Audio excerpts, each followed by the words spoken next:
Hello everyone, welcome to the channel.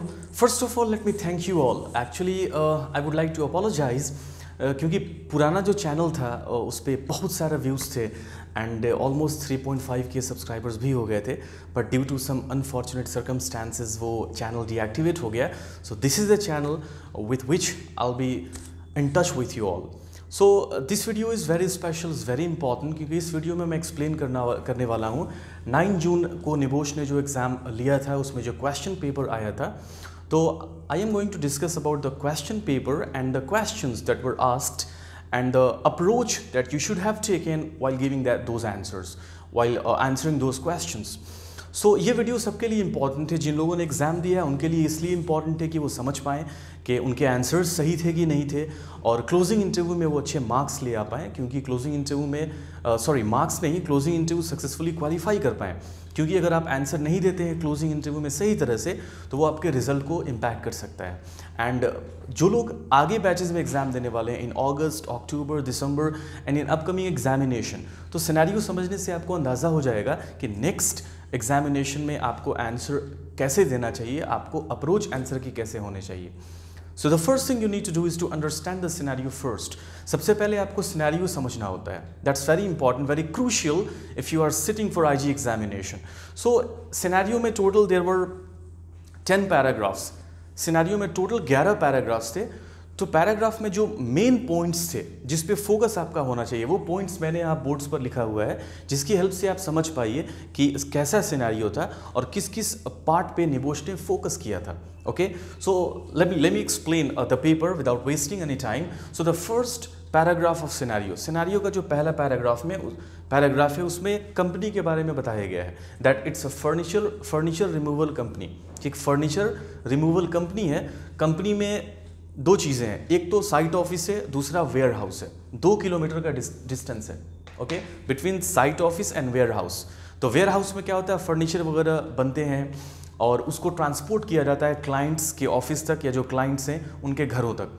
तो उसके लिए 7 व्हीकल्स हैं वहाँ पर, 7 रिमूवल व्हीकल्स, जिन व्हीकल्स की हेल्प से furniture like piano and all दो स्टफ जिसको ट्रांसपोर्ट किया जाता है वेयर हाउस से लेकर लोकेशन तक. ओके, एक ऑफिस है, एक वर्कशॉप है, दोनों का डिस्टेंस 2 किलोमीटर है. याद रखिएगा, दिस इज इंपॉर्टेंट. ये इंपॉर्टेंट है क्योंकि आगे जो क्वेश्चन आने वाले हैं उसमें इस पॉइंट को आपको मेंशन करना है.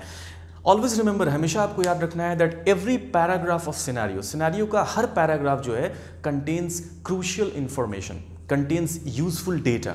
हर पैराग्राफ में यूजफुल डेटा है, क्रूशियल इंफॉर्मेशन है. तो अगर एक पैराग्राफ भी आपने मिस कर दिया, इसका मतलब ये है कि आंसर में आपका वो पॉइंट छूट जाएगा. तो बहुत ज़रूरी है कि आप बार बार पैराग्राफ को पढ़िए, और जब कभी आपको आंसर देना है तो पैराग्राफ सिनेरियो के उस पैराग्राफ पे आइए जहाँ से क्वेश्चन पूछा गया है, और फिर वहाँ से आंसर देना शुरू कीजिए. वीडियो को लास्ट तक ज़रूर देखिएगा, नहीं तो आपको क्वेश्चंस समझ में नहीं आ पाएगा. So the second paragraph of scenario का जो सेकेंड पैराग्राफ है उसमें ये कहा गया है कि आप एक हेल्थ एंड सेफ्टी एडवाइज़र हैं. यहाँ पे आपको ये कहा गया है कि आप इमेजिन कीजिए कि you are a health and safety adviser.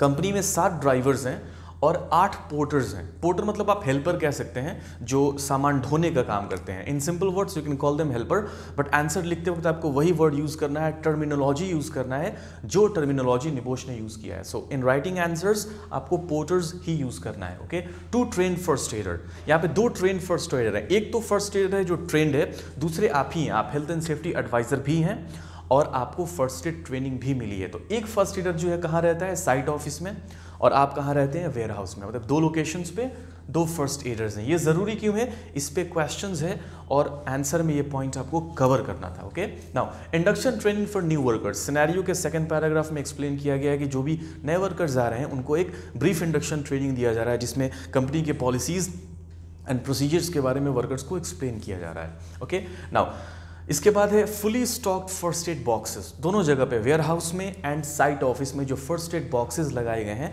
वो फुली इक्विप्ड हैं, फुली स्टॉक्ड हैं. उसमें वो सारी चीज़ें हैं जो फर्स्ट एड बॉक्सेस में होनी चाहिए. इसके साथ साथ उस पैराग्राफ में एक चीज़ और एक्सप्लेन की गई है कि आपको, जो कि एक फर्स्ट एडर भी हैं और एक और फर्स्ट एडर जो है, उसको 1 दिन की रिफ्रेशर ट्रेनिंग भी फर्स्ट एड की दी गई है.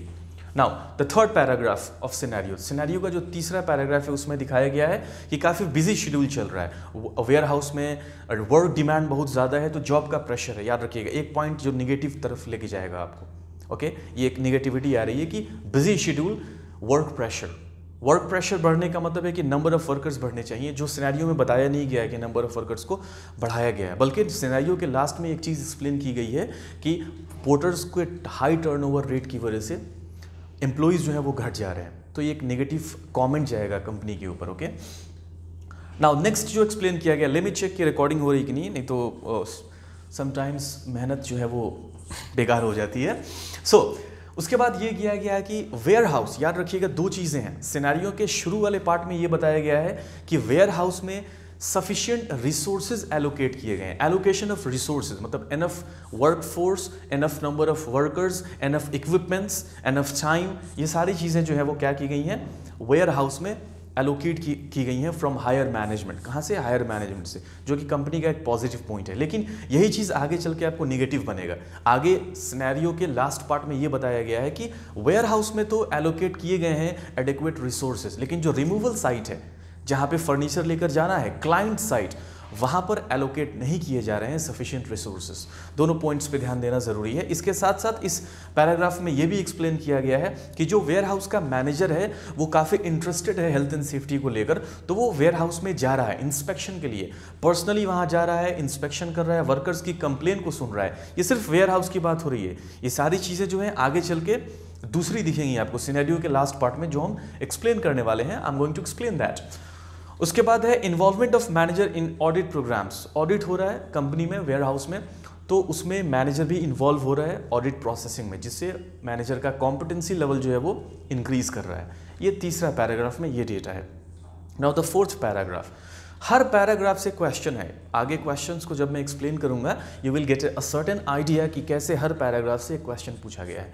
नाउ द फोर्थ पैराग्राफ, इसमें ये बताया गया है कि जो ड्राइवर्स आर एक्सपीरियंस, ड्राइवर पुराने हैं वो एक्सपीरियंस है, लेकिन बट ऐड कर दिया गया है कि जो पोर्टर्स हैं मतलब जो हेल्पर्स हैं उनका टर्नओवर बहुत ज़्यादा है, हाई टर्नओवर रेट, मतलब पुराने पोर्टर्स को निकाला जा रहा है और नए लोगों को क्या किया जा रहा है, भरा जा रहा है। क्यों? इसका भी एक कारण है। सिनेरियो के लास्ट में एक पॉइंट ऐड किया गया है कि जो पुराने पोर्टर्स हैं वो लोग कंप्लेन कर रहे हैं वर्किंग कंडीशन का लेकर, कि काम करने में दिक्कत आ रही है, एलोकेट रिसोर्सेज जो है वो नहीं है, और इन सब कारणों की वजह से ये सब कंप्लेन को सॉर्ट आउट करने की जगह पे क्या किया जा रहा है, उसको रिमूव कर दिया जा रहा है। मतलब पुराने पोर्टर्स को जॉब से निकाल के उनकी जगह पे नए पोर्टर्स की हायरिंग की जा रही है। ओके, तो ये चीज़ यहाँ पर है, पोर्टर्स का टर्नओवर रेट हाई है, जो कि एक तरह का मैनेजमेंट फेलियर होता है हेल्थ एंड सेफ्टी को सही तरह से मैनेज नहीं करने का। ओके, नाउ इसके बाद नेक्स्ट है कि न्यू पोर्टर्स, जो नए पोर्टर्स की हायरिंग हो रही है वो यंग हैं। यंग का मतलब around 18 years of age, and they are inexperienced, वो इनएक्सपीरियंस्ड भी हैं। तो जैसा कि IG1 के सिलेबस में आपने पढ़ा होगा कि वर्क फोर्स आपका यंग होता है, इनएक्सपीरियंस्ड होता है, तो इसकी वजह से वो पीयर ग्रुप प्रेशर से इन्फ्लुएंस हो सकते हैं और उसके कारण उनको क्या हो सकता है, नुकसान हो सकता है। ओके, तो ये चीज़ ध्यान में रखनी है। इसके बाद increase in short term sickness and absence and musculoskeletal disorders. इस पैराग्राफ में एक बात और की गई है कि हाई सिकनेस रेट बढ़ा है कंपनी में, और उसकी वजह से जो एब्सेंट लेवल है वो बढ़ गया है। मतलब प्रीवियस कुछ महीनों में, कुछ हफ्तों में वर्कर्स बहुत ज़्यादा एब्सेंट कर रहे हैं साइट पर, सिकनेस के केसेस आ रहे हैं, एंड मस्कुलोस्केलेटल डिसऑर्डर के केसेस क्या हो गए हैं, बढ़ गए हैं कंपनी में। ये चीज़ कहाँ एक्सप्लेन की गई है, पैराग्राफ नंबर 4 में। Now let's move to next paragraph. अब हम लोग नेक्स्ट पैराग्राफ में जाते हैं। द नेक्स्ट पैराग्राफ जो है 5th पैराग्राफ, वहाँ पर एक चीज़ मेंशन की गई है कि मैनुअल हैंडलिंग ट्रेनिंग दी जा रही है। मैनुअल हैंडलिंग ट्रेनिंग, याद रखिएगा ट्रेनिंग अच्छी चीज़ है, बट ध्यान दीजिएगा एनुअल की बात की जा रही है कि मैनुअल हैंडलिंग ट्रेनिंग कैसे दी जा रही है, एनुअल, साल में एक बार। किसको? ड्राइवर्स एंड पोर्टर्स को, जो ऑफ साइट हैं, जो रिमूवल का काम करते हैं, फर्नीचर शिफ्ट करने का काम करते हैं। तो ये पॉइंट जब आप आंसर देंगे तो ये दो तरह से प्रेजेंट कर सकते हैं कि एक तो पॉजिटिव पॉइंट है कि एक्सटर्नल एजेंसी से ट्रेनिंग दी जा रही है, और दूसरा क्या है कि दूसरा यहाँ पे नेगेटिव पॉइंट हो रहा है कि साल में एक बार ट्रेनिंग जो है इज नॉट सफिशिएंट। क्या है? सफिशिएंट नहीं है।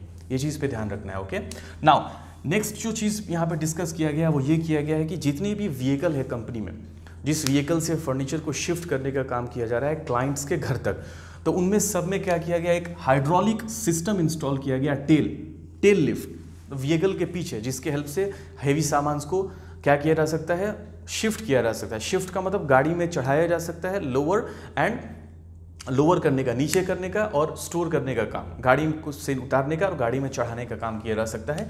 ये एक पॉजिटिव पॉइंट है जो कंपनी के फेवर में जा रहा है। ओके, नाउ नेक्स्ट पैराग्राफ में क्या किया गया है कि जब मैं, मतलब आपको कहा जा रहा है कि जब आप एनुअल लीव पर गए थे, जब आप एनुअल लीव से मतलब सालाना छुट्टी काट के आप अपनी वापस आ रहे हैं तो आपको पता चल रहा है कि एक एक्सीडेंट हुआ है। एक पोर्टर है, ठीक है, हेल्पर, जो कैरी कर रहा था एक बहुत बड़ा पियानो सेट, जिसकी वजह से उसका एंकल टखना जो है वो टूट गया है। ठीक है, कुछ रीजंस दिए गए क्यों टूटा है। पहला, पियानो जो था वो काफ़ी भारी था और जो रास्ता था, जिस रास्ते से लेकर उसको शिफ्ट करना था, वो रास्ता ग्रेवल था। आपने देखा होगा कुछ रोड पे वो रोडे की तरह बिछाया जाता है स्टाइल के लिए, डिज़ाइन के लिए, बट उस पर हैंड कार्ट वगैरह कैरी नहीं कर सकते हैं आप उसको पुश नहीं कर सकते हैं, प्रॉब्लम करता है। उसकी वजह से वो वहाँ पे not possible to use trolleys का यूज़ करना जो था वो पॉसिबल नहीं था। ये कारण थे। इसके बाद ब्लेम कल्चर, जब मैनेजर से बात की आपने उस एक्सीडेंट के बारे में तो मैनेजर ने क्या कहा कि इसकी गलती है। किसकी गलती है? पोर्टर की गलती है। पहले भी कुछ एक्सीडेंट्स में ये इन्वॉल्व रहा है, लापरवाही से काम करता है। यहाँ पर मैनेजमेंट फेलियर देखिएगा। वर्कर्स को ब्लेम करना एक्सीडेंट के लिए इज़ नॉट राइट, कभी भी सही नहीं होता। इससे पूरा का पूरा हेल्थ एंड सेफ्टी कल्चर जो है वो नेगेटिव होता है, ब्लेम कल्चर। ओके, उसके बाद एक उस पैराग्राफ में एक चीज़ और डिस्कस की गई है कि एक और एक्सीडेंट हुआ है। कुछ दिनों पहले एक और एक्सीडेंट हुआ था जिसमें एक ड्राइवर की कलाई की हड्डी टूट गई थी। वो भी सेम केस था, वो भी हैवी फर्नीचर को क्या कर रहा था, लिफ्ट कर रहा था। अब इसके बाद जो 2 पैराग्राफ्स हैं, इस पैराग्राफ में स्पेसिफिकली ये बात की गई है कि एक्सीडेंट के पीछे के कॉजेस क्या क्या थे, जहाँ पे फेलियर्स दिखाया गया है।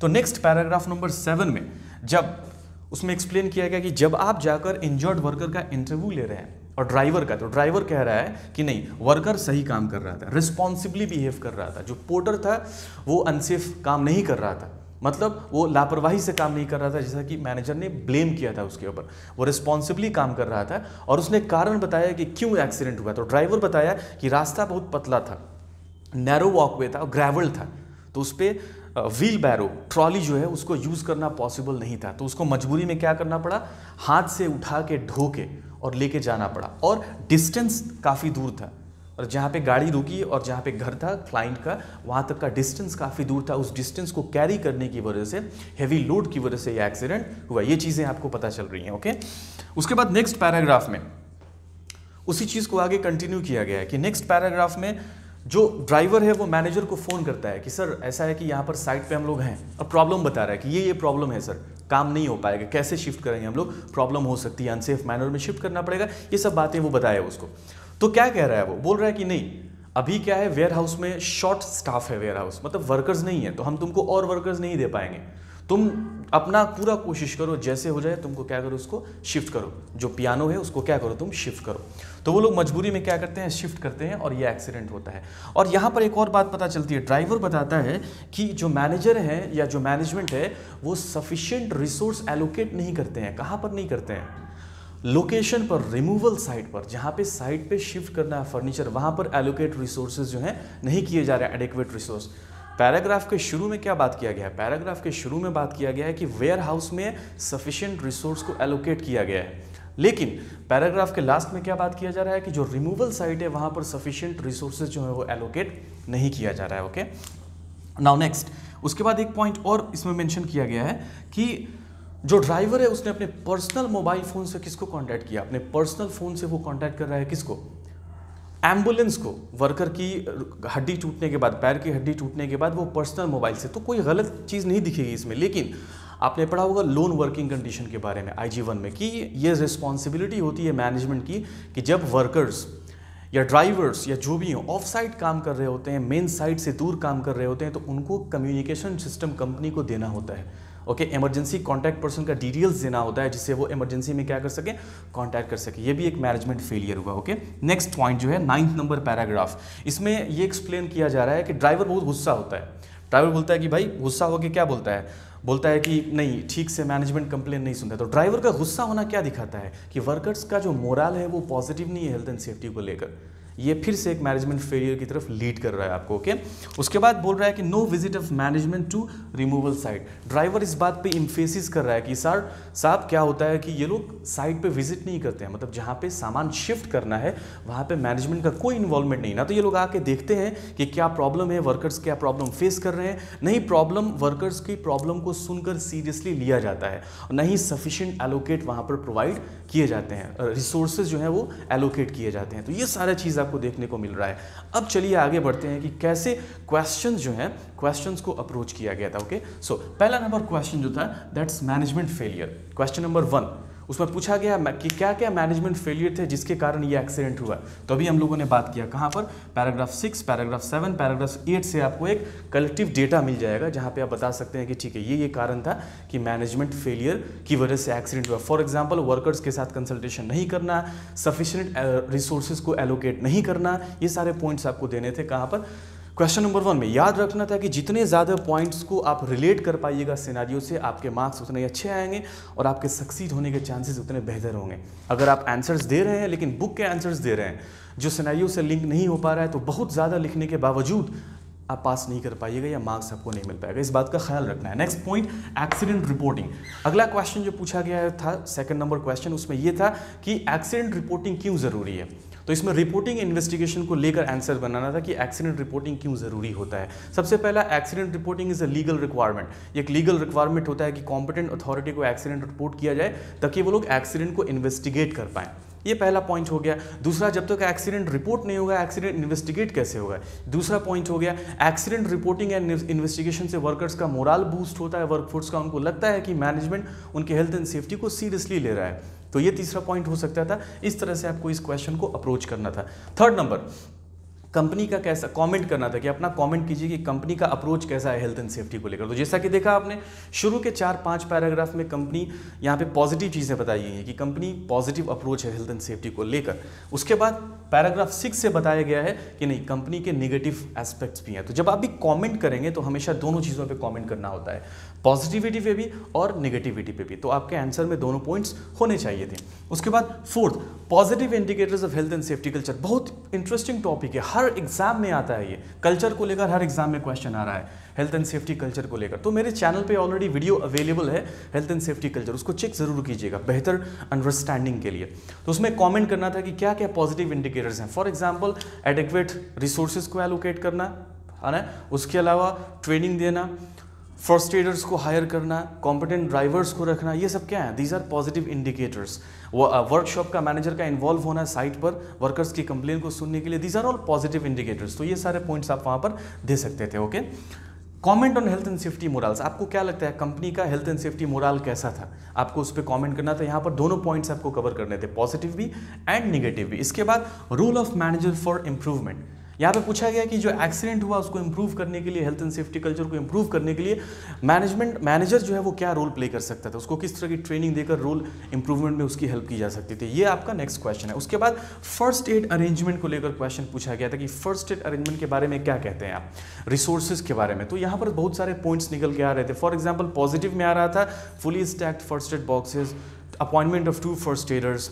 नेगेटिव में क्या आ रहा था कि 2 ही फर्स्ट एडर हैं। ओके, तो अगर मैं छुट्टी पर जब गया था, सेफ्टी एडवाइजर जो फर्स्ट एडर का काम कर रहे थे उसके रिप्लेसमेंट में कौन फर्स्ट एडर था, इस बात को कंसीडर करना होता है। ये सारे पॉइंट्स देने थे क्वेश्चन नंबर 7 में। और 8 नंबर में you had to discuss about reactive monitoring.